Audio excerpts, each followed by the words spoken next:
Morning. If we could get everybody seated.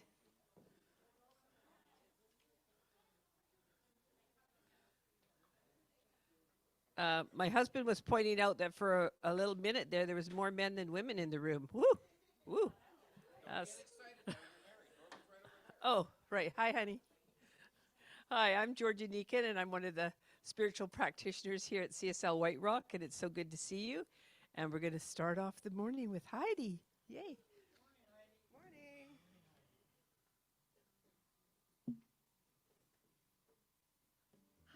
So great to be here with you all.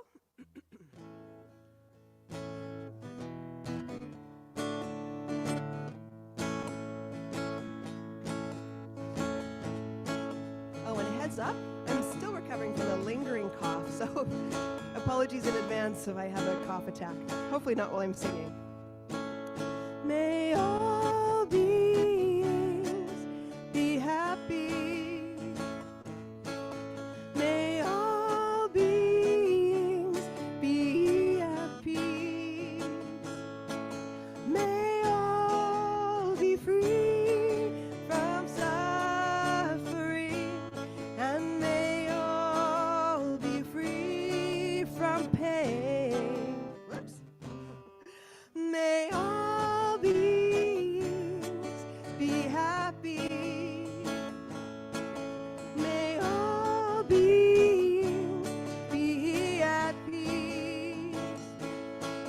May all be free from suffering, and may all be free from pain. May all beings be happy. May all beings be at peace. May all be free from suffering. May all be free from suffering, and may all be free from pain. May all beings be happy. May all beings be at peace. May all be free from suffering, and may all be free from pain. May all beings be happy.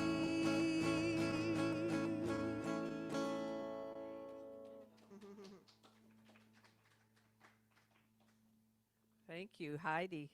Can you hear me? Okay, I'll just put it up there. Well, good morning, everyone, and those of you online. So nice to see you here today. And yeah, I want to start by saying whether you're in the room or you're curled up home on Zoom and you're joining us on YouTube, maybe you're welcome to be here, and we're so glad you're here. And a special wave to our practitioners that live today. Yes, so hi, Liv. Glad to see you. She's holding loving space for you online. And she'll be there afterwards if you want to have a little bit of time with her alone. And if this is your first time with us, welcome, welcome, welcome. Truly, please know that after service, our board president, Sandy, is here with a little welcome package. Yeah, I don't. Oh. Hi, okay. She's not here, but we have someone there at the back with your welcome package. Before we go any further, we pause to honor this land that we gather on, the unceded traditional territories of the Coast Salish peoples, including the Semiahmoo, the Katzie, and the Kwantlen nations. We give thanks to their care of these lands and waters, and we hold this acknowledgement as a step towards the right relationship, listening, and shared responsibility. Now, why are we here? What is this place? Here at CSL White Rock, we're open and affirming community, and we do things a little differently. We're a place for spiritual learning and growth, but we're also a place where you can laugh, where you can be real, where you can show up exactly as you are and know that you belong. We're rooted in a philosophy not a religion, it's a philosophy of science of mind. It's a spiritual philosophy that honors the wisdom and found in all faiths and traditions. But more than that, we are a community that believes that you are an architect of your life, that it's never too late to know true happiness, and that each of us is a unique expression of the divine, and that our work is here simply to awaken that truth, to live from the inside out, to be peace, to be love, and bring our highest selves forward and have fun along the way. So whether you're here for deep growth, for connection, for a little inspiration, or just because someone dragged you here, oh, right, sweetie? You're a good sport. You're welcome here and you belong with us. This is a place for you in this circle. Let's have a beautiful morning together. And we're going to get Jill to come forward and do announcements.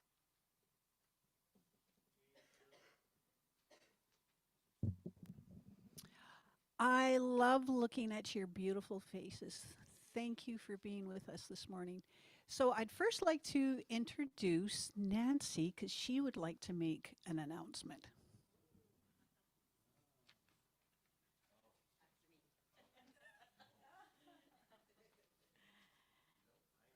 Good morning, everybody.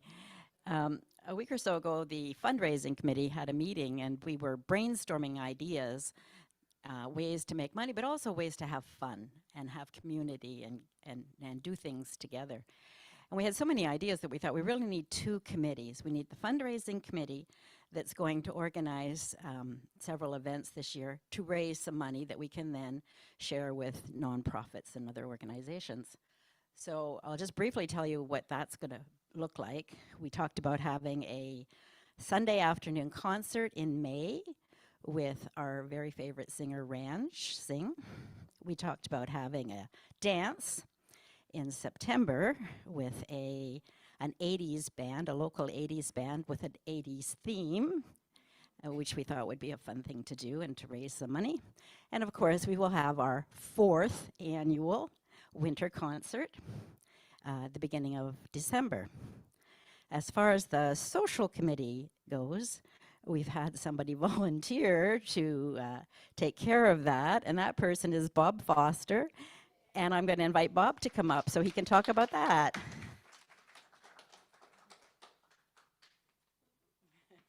Oh boy. I even wrote 2 notes down. One was a C and one was a G.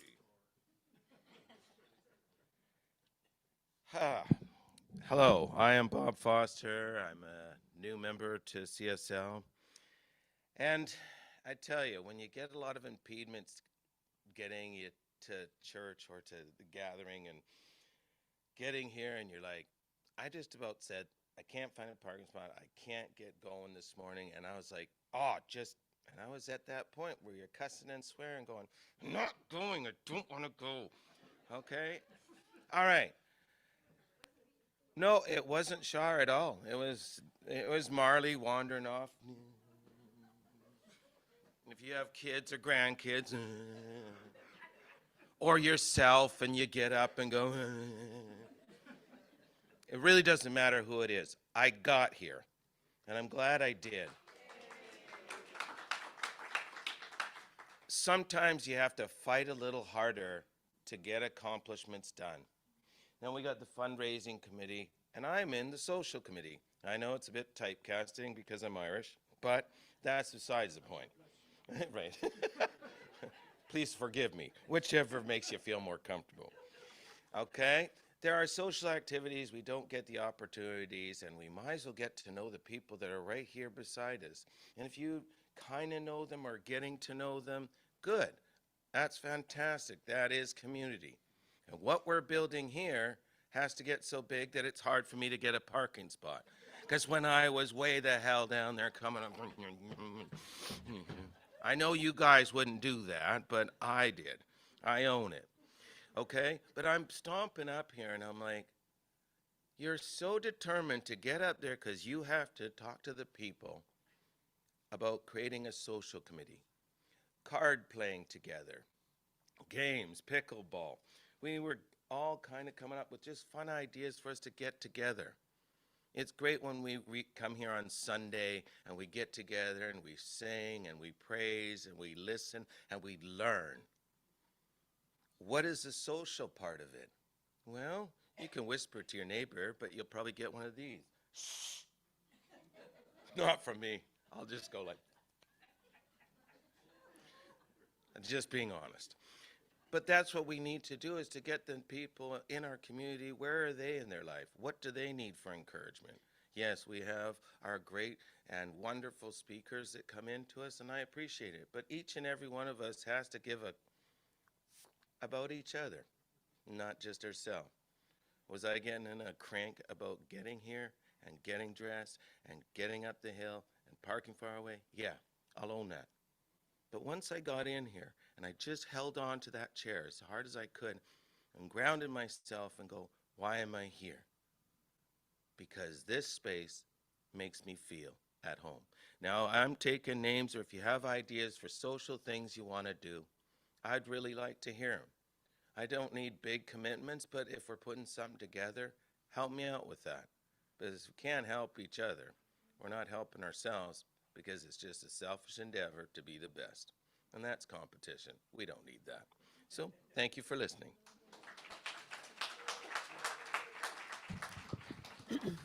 Thank you, Bob. That was wonderful, wonderful. Thank you. Is there anybody here who wants to go to the AGM and hasn't registered? Who would like to register right now, just by the show of your hand? Wonderful. Okay, there you go. There you go. We have another one to add.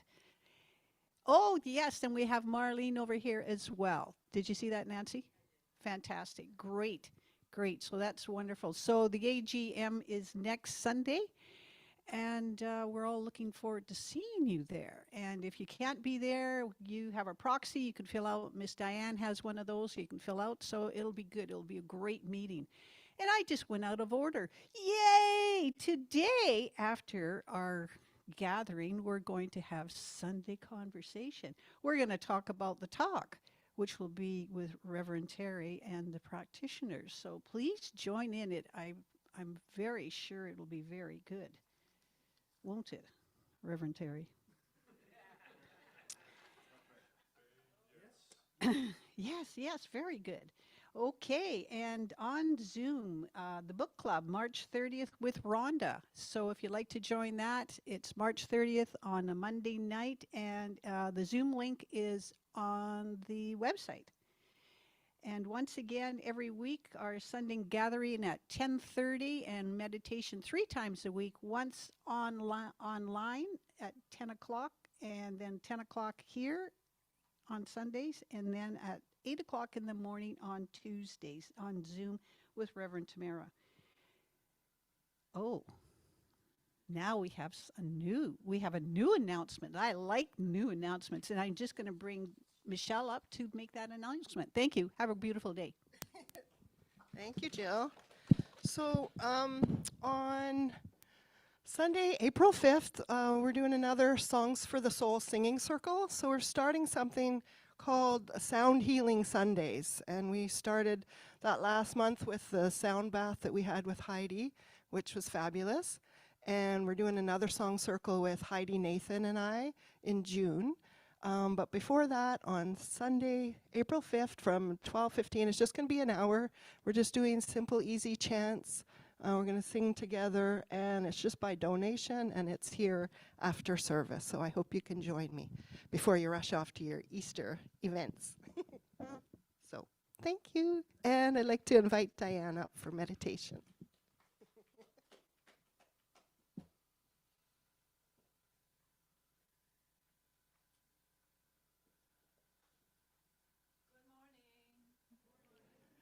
Here it is. I'm at the right place doing the right thing. I'm going to read to you a few lines written by Ernest Holmes in his book, The Essential. And when it came to me a couple of days ago in opening the books, it is It is like a declaration of truth, capital T, that he described so well, so complete. All right, so moment of quieting the mind, just one breath away, one awareness moment away. So becoming aware of our breathing in and out, so easy, so done so naturally, because it's the breath of life and the breath of love that moves through us.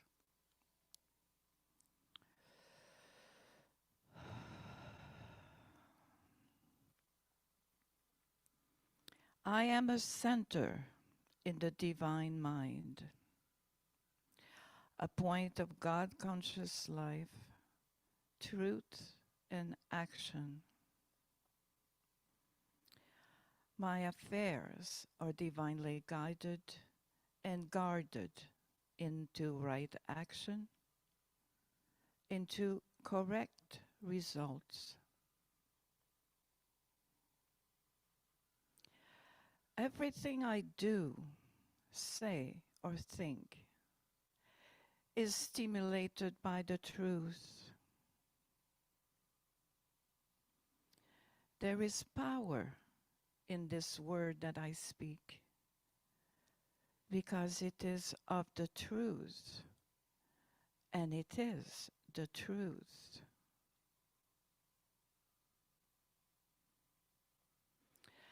There is a perfect and continuous right action in my life and my affairs. All belief in wrong action is dispelled and made negative.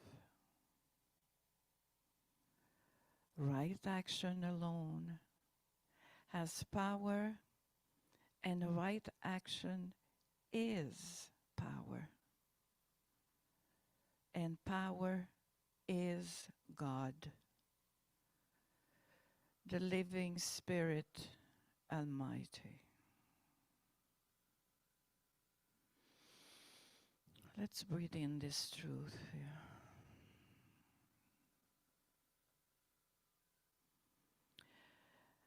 This Spirit animates everything that I do, say, and think. Ideas come to me daily, and these ideas are divine ideas.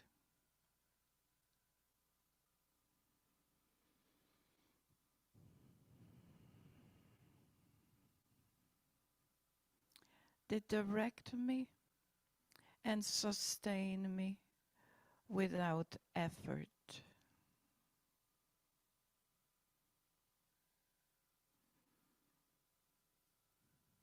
I am continuously directed. I am compelled to do the right thing at the right time, to say the right word at the right time, to follow the right course at all times.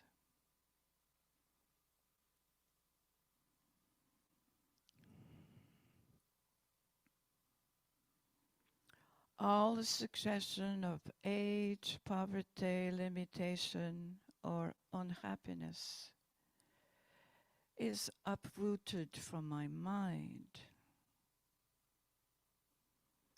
and cannot gain entrance to my thought.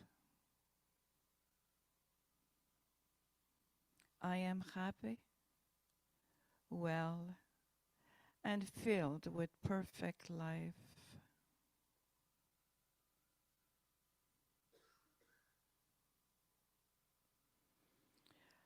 I live in the spirit of truth, and I am conscious that the spirit of truth lives in me.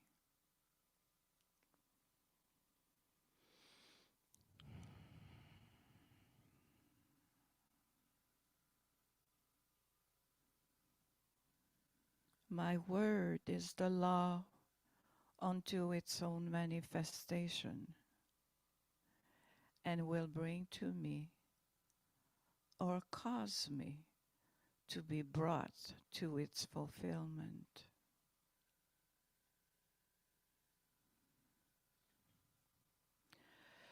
There is no unbelief, no doubt, no uncertainty.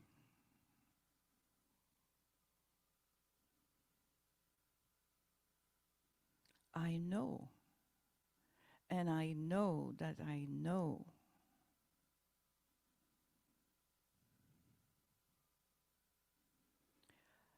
Let every thought of doubt vanish from my mind, that I may know the truth, and the truth may make me free.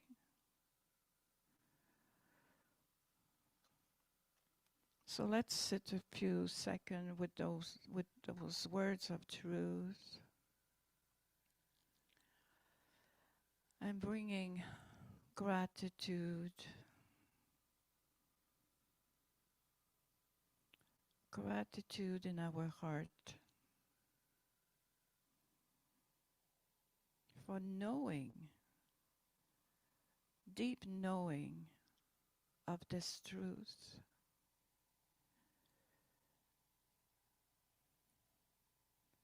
And for living our everyday life with this truth that never change, is always there, the same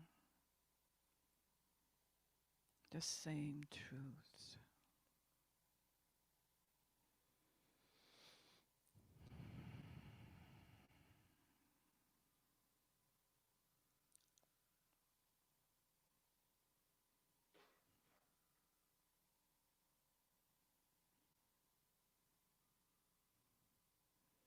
Living our day in the flow of life.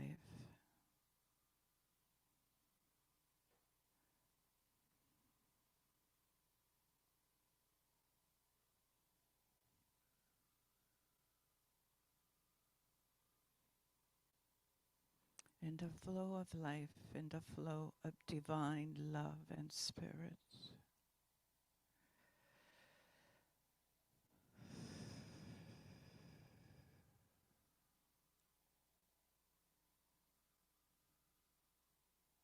Mhm.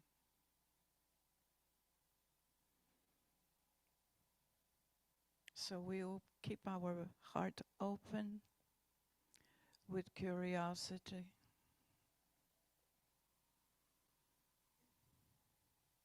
allowing divine guidance every moment. I welcome you to come back to the room.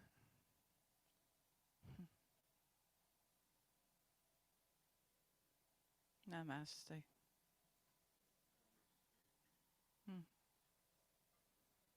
Heidi.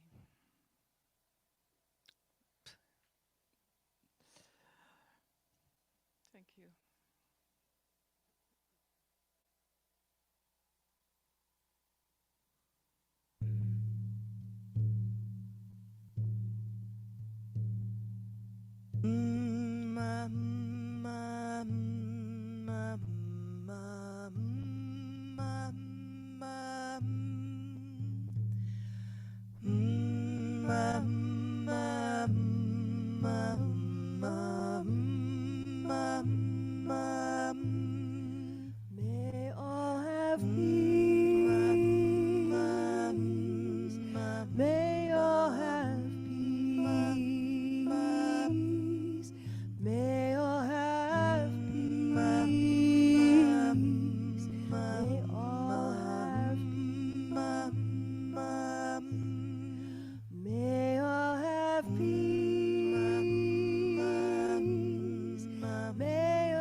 May all have peace, compassion, forgiveness, compassion. May all have peace, compassion, forgiveness, compassion. May all have peace, compassion, forgiveness, compassion, forgiveness, compassion, forgiveness, compassion,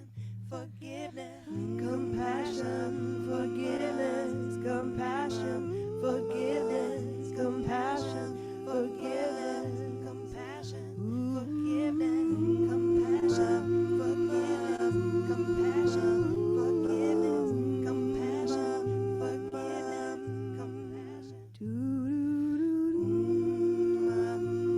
compassion,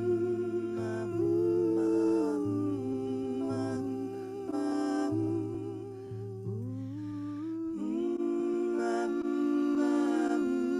May all have peace.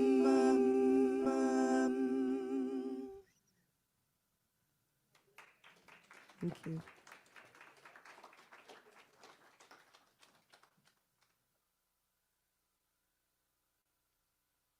Wow, Heidi, that was amazing.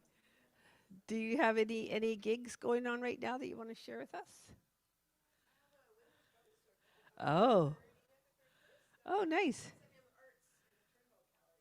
Okay, did you hear that? Check it out with her, ladies. Yeah, yeah. Wow, thank you.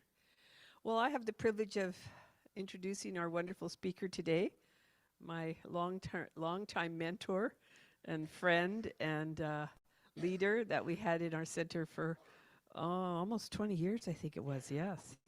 And yeah, I started hanging out with him when he used to come. He used to do two sessions a day, one here in White Rock and one in Maple Ridge. And my sister said, "You got to hear this guy. You got to hear this guy." So we went to this old church in Maple Ridge, and we started listening. He came in the afternoons, and that was it. And here we are, all these years later. And yeah, I for those of you that don't know him, his speaking and his wisdom and his linguistics is phenomenal. So, and his knowledge of this teaching is also remarkable and beyond what you could imagine. And I'm just so happy to see him today. So I welcome Rev Terry Shea.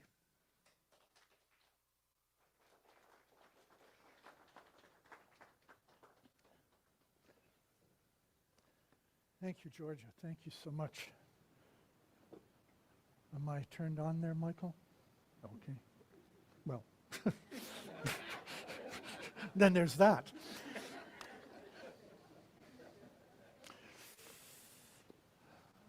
How many people followed the walk for peace? How many people were there to see the speakers or the walkers arrive at the National Cathedral? Did anyone see that?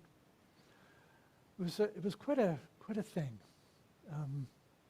If you're not familiar with the National Cathedral in Washington, it's a huge plaza. And cathedral is a beautiful big building, and plaza was thronged with people. You could hear voices off in another place haranguing about various things, but the clergy, the people, everyone was there to meet the Buddhist monks as they arrived on the steps of the cathedral. And the leader looked out and he looked at everyone, and then he said, "Take your left hand and put it over your heart." I'm going to ask you to do that with me right now. Take your left hand, put it over your heart. Now take your right hand and put it over that. And hold it there until you can feel your heart beating. And close your eyes. Take a breath.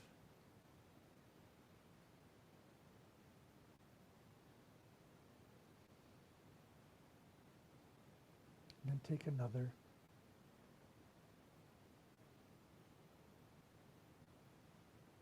And then one more. And then open your eyes very, very gently, bringing yourself back, and just look around. the room. Look at the people around you. Really take a look at the faces around you. Do you still feel your heart beating? If you don't, that's a problem.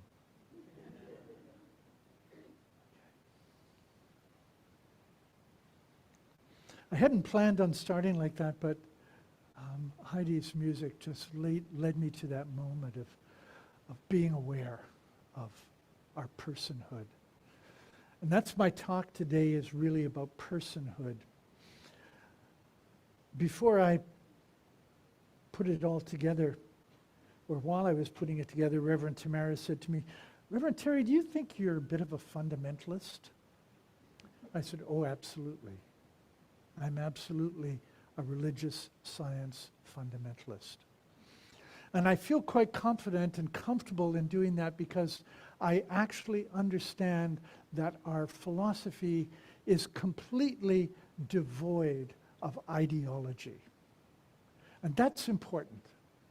You see, I'm opposed to ideologies of any form. And that leads me to my second point. Someone said to, I believe, one of our practitioners, I'd really like to hear a religious scientist's perspective on politics.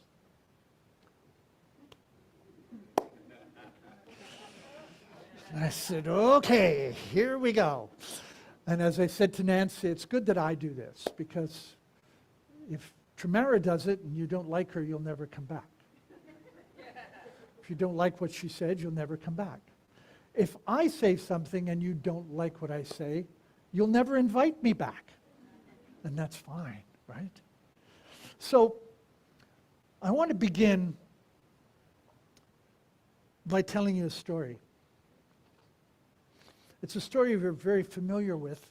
It's the Genesis story. But I'm going to tell the story from the perspective of the Eastern Orthodox religion, Russian and Greek Orthodox, which I've been studying recently just so I always had something to study. And there's a belief in Orthodoxy called theosis. And theosis is, in Greek, to become God. In Western Christianity, our theosis became theopoiesis, which means not to become God, but to become like God, to be something like God. But theosis tells the story of the creation of Adam in a very, very different way.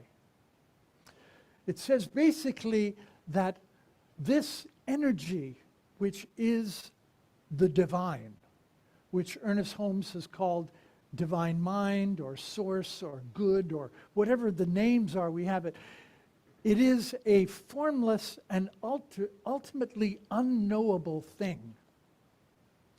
Plato started by saying, you can only know this thing by seeing it played out in the world. As you look out there, and I was talking to Tommy earlier, sorry Tommy. And I was talking to Tommy earlier, and he gave me a really good sense of what good looks like dressed up as Tommy.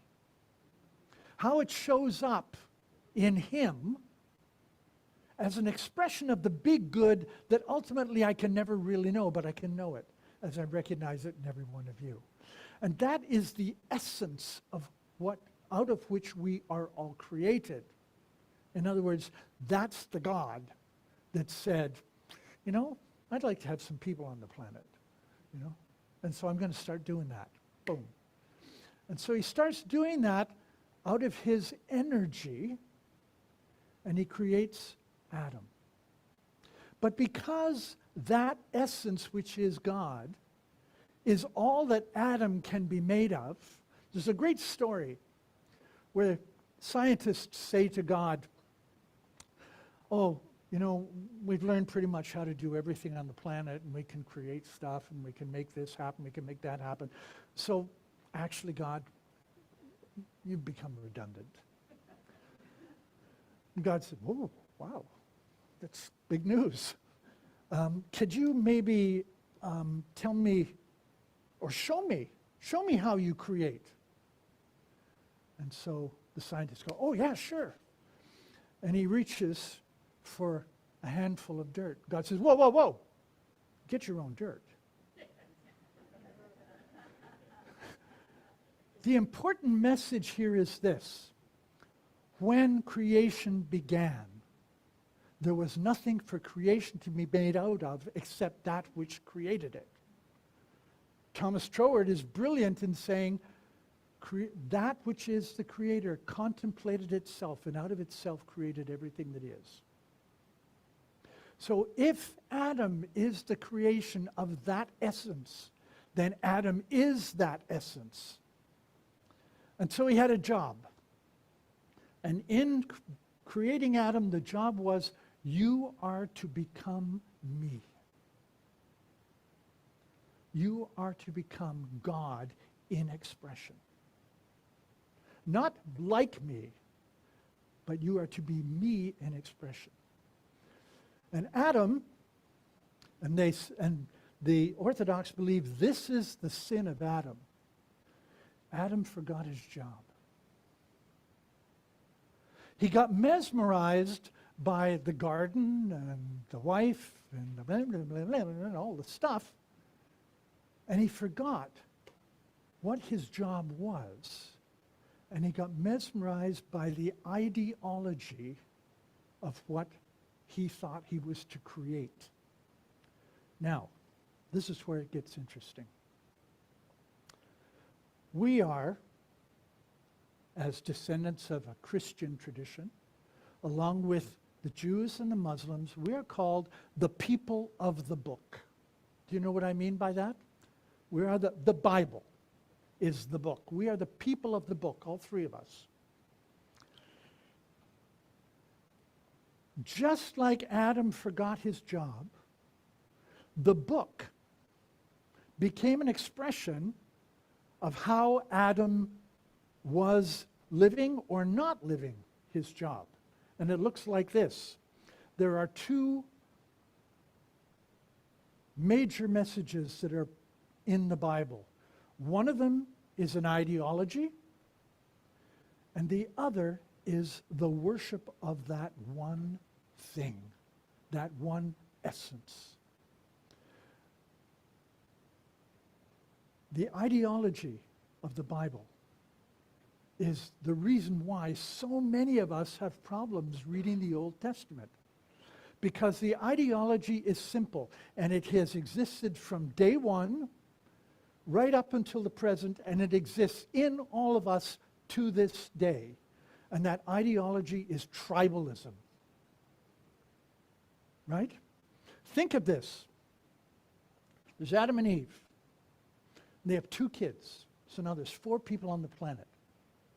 And one of them kills the other. That means 25% of the population are violent murderers. And why? You're not doing what I do. You're not thinking what I think. You don't see the world the way I see it. And it is that ideology that has become the plague of our existence today. Now, people will say, well, yeah, but, tribalism, it's not all bad. No, it's not all bad. And other people will say, well, yeah, but we're not, we've evolved beyond that. We've transcended tribalism. Well, I don't know how computers work particularly well, but here's what I know about my Mac. I'm no longer operating on OS 10. I think we've got to OS 26 now. But what I do know is that there are elements of OS 10 that are still operating in my system. I'm just operating at 26 and very much aware of that, and all the rest is operating in the background. Make no mistake, the tribalism that we are seeing rampant on the planet today is in each and every one of us. It's still there. We transcend these things. We transcend that operating system. But that doesn't mean we've left it behind. And when push comes to shove, and if it gets nasty enough out there, we will get just as tribal as the next guy. And how do I know that? Because I've watched myself do it.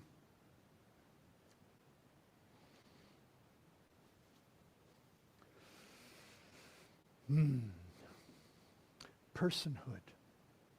Personhood.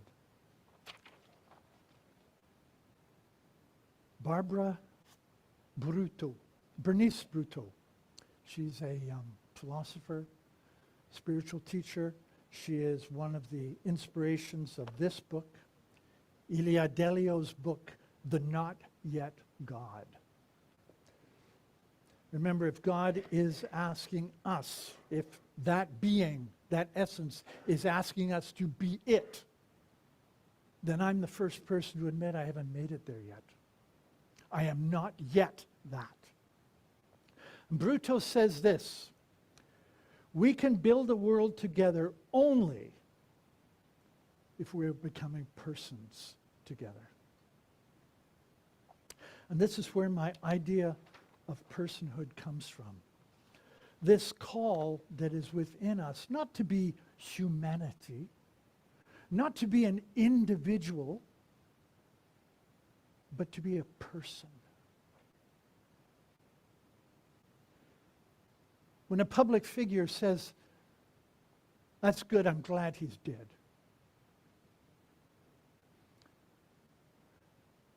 when a senior politician says, "Well, at least we're killing the right people," when a citizen on the street is asked, "How do you feel about the deaths of 60,000 people?" and that person says, "Who gives a shit?" Those people have forsaken their personhood. They have forsaken their understanding of what it means to be a person. The Greeks believed that the person of God the Father, the person of Jesus the Son, the person of Spirit, are like a mask that is covering the divinity of that which is. So that each one of us as a person is an expression, a mask, that if we were to take that mask off, we would reveal the shining visage of God. The one that Moses saw on the mountaintop, and he had to veil his face from it. Or the one that Moses saw in the burning bush. And as Thomas Merton once said, it's too bad that Moses didn't realize that every bush is burning. You see, the universe is alive at a cellular level with the glory of God, with the beauty and the power and the presence of the one out of which we are all made. And our personhood is so linked to that. I want to share, I do funerals all the time, and I did one just the other day. And there was a little baby. I don't know much about babies, but this was a tiny baby. And was sitting in the front row, and the father was playing with the baby and feeding the baby, and he had the baby bottle tucked under his chin like this so he could hold it in place, and he was, and I was drawn to watching this little baby, and a couple stood up over here and began to sing Amazing Grace, a cappella. And that baby's eyes did not leave that couple while they were singing. Not for a second. Why? Why? I was having this conversation the other day, and I said, it's because they're free. Babies are free. They don't have all the stuff that we have around us that keep us from actually experiencing awe and amazement at something. That's one of the reasons why they learn so fast. They absorb the most incredible information so quickly at such a young age. Why? Because there's nothing getting in the way of their absorption. This absorption was one that Jesus recognized. When he was speaking, and after he sat down to take a break, parents started bringing their children over so that he could bless them. And the disciples, who of course were so smart and so wonderful and knew so much, said, "Don't do that. He's trying to rest." And Jesus said, "Let them come to me. The kingdom belongs to them." Well, why does the kingdom belong to them? Well, it belongs to all of us. But they just see it. We just don't. End of story.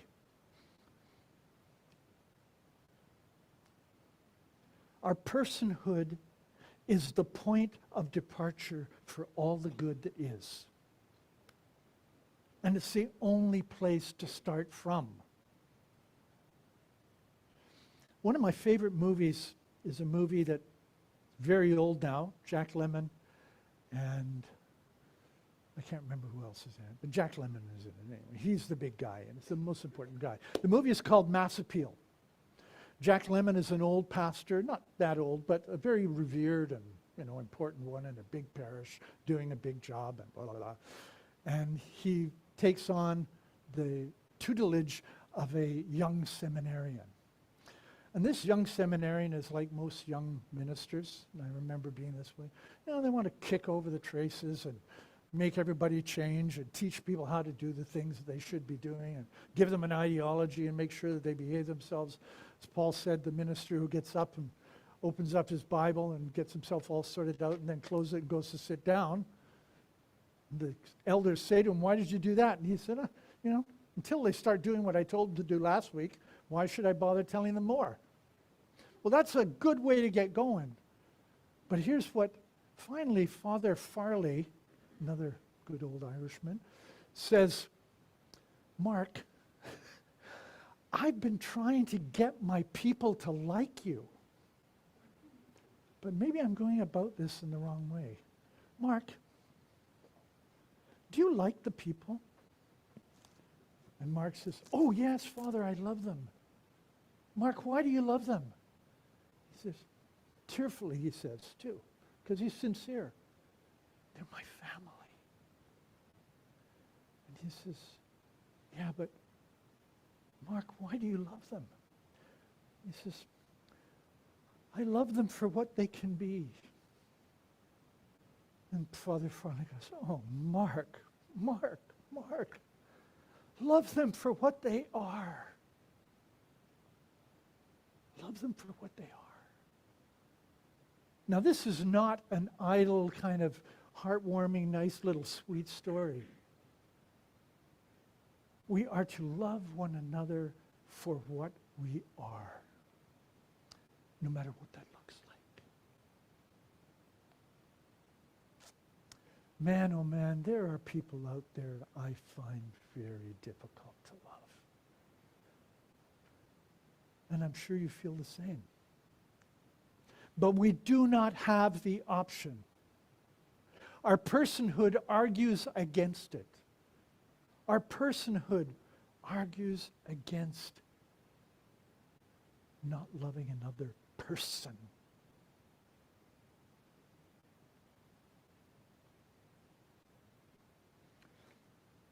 I'd like to, let me tell a story about someone, and then I'll finish with this. Reverend Marilyn. Reverend Marilyn is my hero in so many ways, my mentor, my friend. And she was telling me about when she was starting out in this teaching, and she was coming out of a very difficult, challenging life. And she went to Bob Munson. I don't know if anyone knows him. He was in Bellevue, Washington. And she went to see him one day, and she was talking about things, and she was running through the grocery list of all of the problems in her life. And every time she would stop to take a breath, Bob would say, "Well, Marilyn, this need not be so." And then she'd take a breath and she'd keep going, and he'd say, "Well, Marilyn, this need not be so." And after she said it about a dozen times, she said, "Will you stop saying that?" And he said, "Marilyn, there's nothing else I can say. Whatever you are experiencing need not be so." In my counseling practice, I've watched this happen over and over and over again. I've asked a person to move into that place of higher knowing. And what they do is they just move in there. Whoop, and I can see them. I can see them expand. I can see the light. I can see the excitement as they move into it. And then I see the light die. Why? What's going on? This is our possibility. This is our limitation. This is what need not be so. But we argue much more for our limitation than we do for our possibility. We'll see the possibility rising and dawning, but we'll argue for the opposite, because it's where we tend to hang out. And so in counseling, I try and get people to see that. But here's what happens next. I no longer argue for my possibility, I no longer argue for my limitation. Now I argue against my limitation. Possibility is still out there somewhere, like every bush that's burning, but I'm too busy trying to detach from that limitation. Now at least I'm not attached to the limitation, but now I'm arguing against it, so I'm trying to detach from it. What we resist persists. Have you ever noticed? Push against something or someone, they're going to push back. Look around the world, it's happening. It's not attachment, and it's not detachment we have to be practicing. It's non-attachment. It's non-attachment to the outcome. It's what you witnessed on the steps of the National Cathedral. It's what I saw, witnessed. We invited a number of people who had been on a trek to Tibet. And the man was telling me, who had been on this trek, that he was walking down the mountain path in Tibet. And there was a man walking up the path. He had a leather strap over his head, and it went down his back. And then the bottom of the thing was a pouch. And in this pack was a 10-foot tall pole. So the pole in the pouch, up his back and over his head. And he's walking up the path. And he encounters these pilgrims, a group of them walking down the path. He stepped off the path. And as they walked by, namaste. The God in me sees the God in you. That's what namaste is. And so he stood with this huge post and all the weight, and he was going up the path, and they were coming down, and he stopped, and he said namaste to every single pilgrim. The title of the talk is, Want to Change the World? Do it. That's what that man was doing. He was changing the world, one person at a time. One person at a time.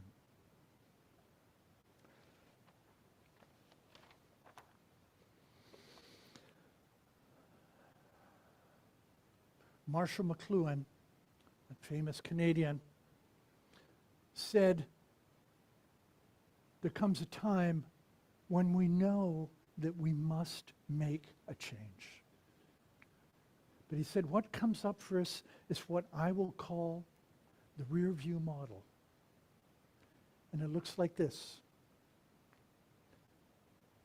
We see where we want to go, but we make everything that has been before so very clear in our minds. We bring it up so it's crystal clear. We make the old environment more visible, attaching ourselves to the objects of our old consciousness and to the atmosphere of that old consciousness that we are seeking to emerge from, for the sole purpose of being able to see it and say goodbye to it.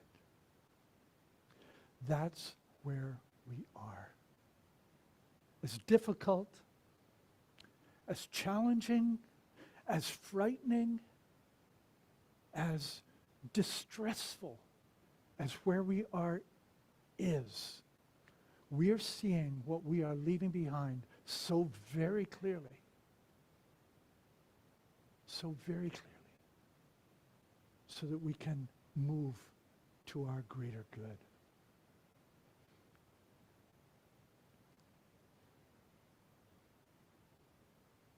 I want to finish by sharing this with you. And I'd like to finish with a prayer, so if you want to close your eyes, if you want to, whatever you do that grounds you in prayer, I want to share with you.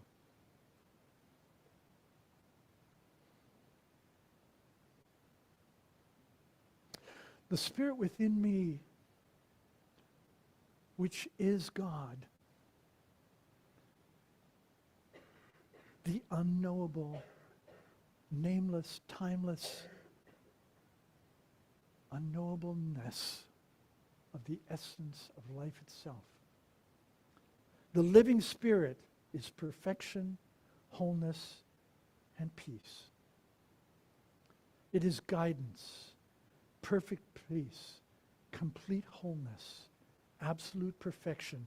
And right now, in this moment, this Spirit governs every act of my life.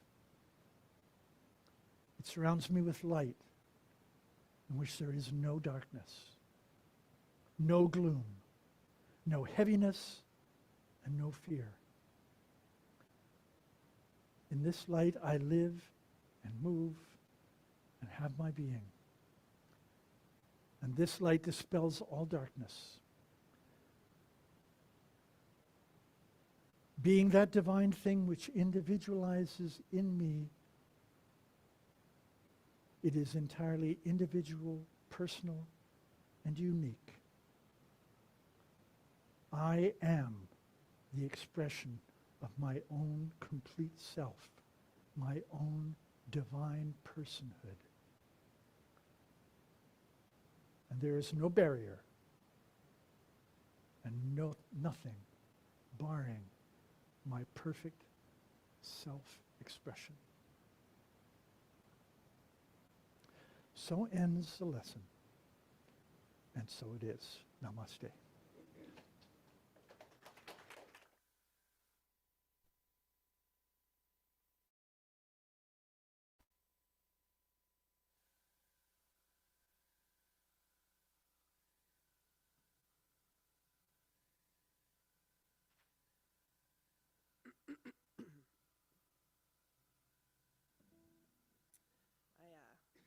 When I read the title for the talk, you want to change the world?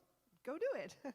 And I was like, there's a song that I know that would go with that. But anyways, eventually it pinged, and this is what it was.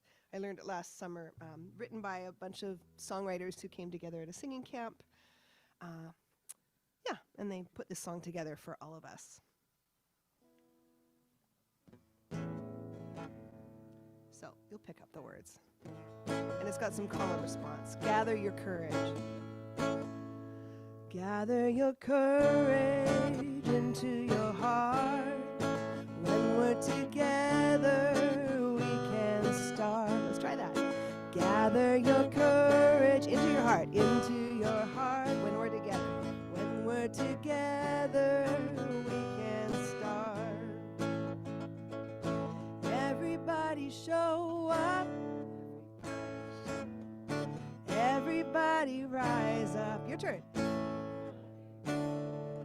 Everybody shake it up. Everybody here. Yeah. Gather your courage into your heart. When we're together, we can start. If you want to do harmony, gather your courage into your heart. When we're together, we can start. Everybody speak up. Everybody reach out. Everybody shake it out. Everybody here. And gather your courage into your heart. When we're together, we can start. Gather your courage into your heart. When we're together, we can start. Gather this power into our hands. Caring for each other on these lands. Gather your courage into your heart. When we're together, we can start. Gather your courage into your heart. When we're together, we can start. Gather your courage into your heart. When we're together, we can start. One more. Gather your courage into your heart.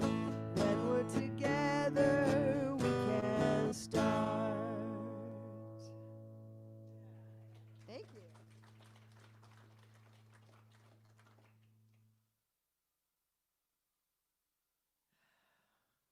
Oh, that was awesome. Thank you again, Heidi. And thank you, Rev Terry. Can we give him another big hand? It's so great. So nice to have you here. And he's going to stick around with us practitioners, and we're going to have talks. So if you want to ask questions or share thoughts, that's the time to do it. So you can have some real deep conversation. So now is the offertory time. So let's just arrive together in this space. This month we're asking, what if? What if giving wasn't an obligation but participation? What if every gift is a small yes to the world we're building together, which is what Heidi was just singing about and Terry was talking about? This is circulation, love moving through us and back to the world. When you give, you're saying, I believe in this circle, I want this community to thrive, and I want there to be a place where no one walks alone. So take a moment now and hold your gift in your hands. Place your hands over your heart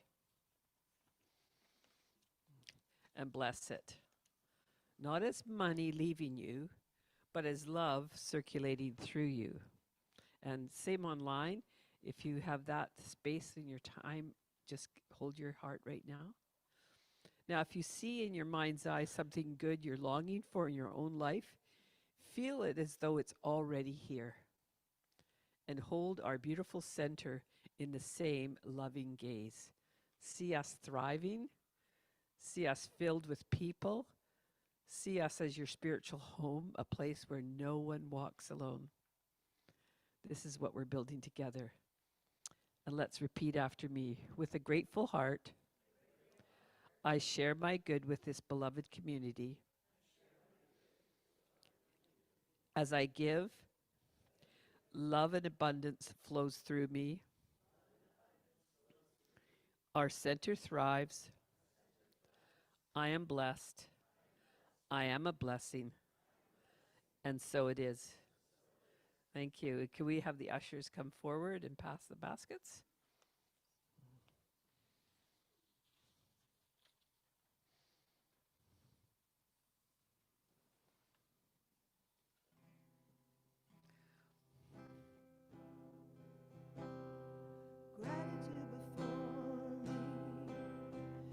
gratitude behind me, gratitude to the left of me, gratitude to the right of me, gratitude above me, gratitude below me, gratitude within me, gratitude all around me. I'm so grateful, I'm so grateful, I'm so grateful, I'm so grateful. Gratitude before me, gratitude behind me, gratitude to the left of me, gratitude to the right of me, gratitude above me, gratitude below me, gratitude within me, gratitude all around me. I'm so grateful, I'm so grateful, I'm so grateful, I'm so grateful, I'm so grateful, I'm so grateful, I'm so grateful, I'm so grateful, I'm so grateful. Beautiful. Thank you. Okay, so as we take these baskets right now, this basket, we bless these gifts, not as money leaving us, but as love circulating through us. We bless the givers and all who will be touched by what flows in this community. We bless this center, this beautiful, growing, dreaming community, knowing that every gift, every yes, every act of love makes a difference. Because of you, lives are touched, hearts are opened, and a world that works for all becomes a little more real right here in White Rock. Thank you, thank you, thank you. And I'm just going to read the blessing for those of you online, and you know that you can send your gifts. If you look at on our website, you could mail in a check. All of it is there and available for you. You cannot have a consciousness of God unless you have a consciousness of life in all of its forms. And that was Sister Joan Christier. Yeah, interesting. Kind of fitting for today. So the practitioners, we're here for you, as is Live Online. We provide a safe place and a sacred place for a connection. So if you want to connect with one of us, we're here for you today. And we're present to listen to what's on your heart. It's a place for you to be heard. And if you also wish to have a prayer, we're honored to do this for you. This can happen after service, both here in person or online. And as you may wish to go to our website and submit a prayer request, there's also prayer requests here at the front. And if you wish to go deeper, our practitioners are available for practitioner sessions, both in person and online. Also stay connected with us through social media, email, and website. Okay, so I guess it's that time where we all stand up. Huh? And Terry, come on, Terry. All right. Something wonderful is happening in me right now. Something wonderful is happening in me right now. It's this thing called life. It's this thing called life. It's this thing called love. It's this thing called love. It's this thing called personhood. This thing called personhood. I know it. I feel it. I feel I express it. I am it. And so it is. Thank you, thank you, thank you. And we'll hear from the musician again. Thanks for coming today, everybody. Let there be peace. I am a stand for love. Let there be joy. I am a stand for joy. Sorry, love. Let there be love. I am a stand for love. We are making a new world now. Let there be peace. I am a stand for peace. Let there be love. I am a stand for love. Let there be joy, joy. I am a stand for joy. We are making a new world now. Let there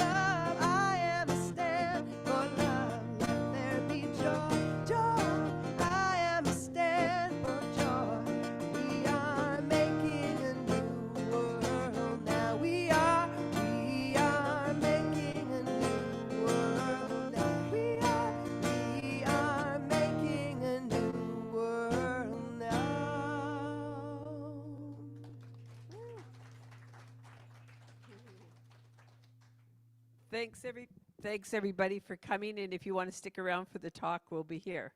See you next week.